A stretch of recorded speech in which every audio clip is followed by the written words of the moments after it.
So, pinasok namin sa tourism, and isa sa major na nagpapasok na dito ay ang creative tourism.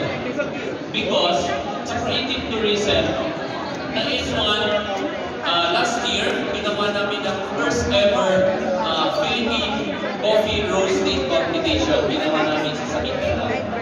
And this June, lahat ng mga gusto lumikim, umamoy.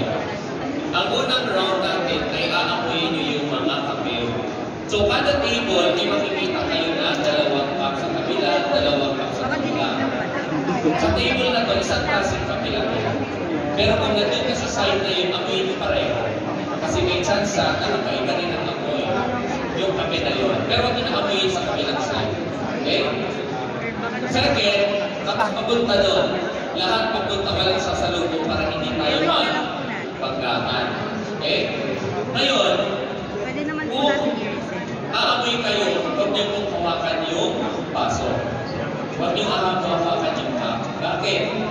Kasi kung umawag ka ng bago kang lagay ng babango or nag-lotion ka ng babango at hinawakan mo yung cup, yung susunod na aamoy, amoy nila yung babango. Okay? Doon natin hawakan yung cup. So, pag inamoy nyo, instructor, isa po siya. And then, isa po siyang new grader, licensed na new grader. Si Sir Andrew, Vice President ng Philippine Coffee Institute. Okay? So, yung mga gusto po dito na po sa anak, pwede kayo mag-umpisa para pag ano na ito. Yan, sa senator. Pakita niyo paano mag-amoy, Ms. Dea. Yuyuko lang kayo at amoyin niyo yung mga basa, yung mga cup. Okay? Pareho lang po yung sa kabila po yung iba. Go na po.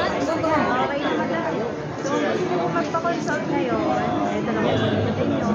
Kunyari po, yung apo nyo or anak So, ang iba kasi, hindi kayo sa tayo. Pumunta tayo sa coffee shop, pagdating sa'yo, napunta sa kapita siya. So, ngayon, ma-experience nyo mula sa kapatid ka na ma-enjoy nyo na yung coffee. So, ang coffee appreciation, coffee evaluation, ginagamit natin para ang taste na. So, basically, ang taste, meron tayo limang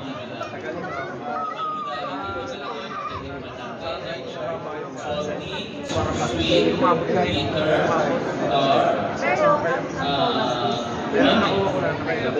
24 hours po kami. lima yun. And then, the rest, magagamit na natin ang ating reputation. So, minsan parang i-evaluate ng coffee, mas malakas yung paghilog mo, mas marami ka makikita.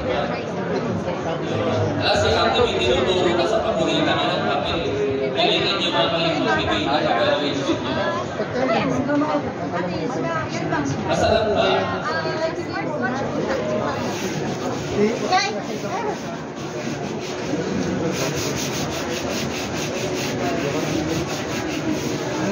Ano yung ugat? Okay, so habang experience natin ay yung pagkaroon ng immersion sa mga farm. So, may mga activity na siguro half day or lalo pag harvest season, medyo mahaba yung maraming activity na pwedeng gawin. At yung mga tour guys, para alam nila explain yung coffee. And then, sa na-experience namin yung pag-harvest, pagpitas ng mga hinog na kape, napakasarap niya na activity experience. At pag na-experience ang tours ko sa Pag-Biskaya, sa mga coffee farm. Ayan, so sa loob ng coffee farm, may papa-experience kami paano mag-brew ng coffee. Ayan, pero hindi po kape yan, itlog na po yan. Para pag nasobra ka ng taga, meron itlog.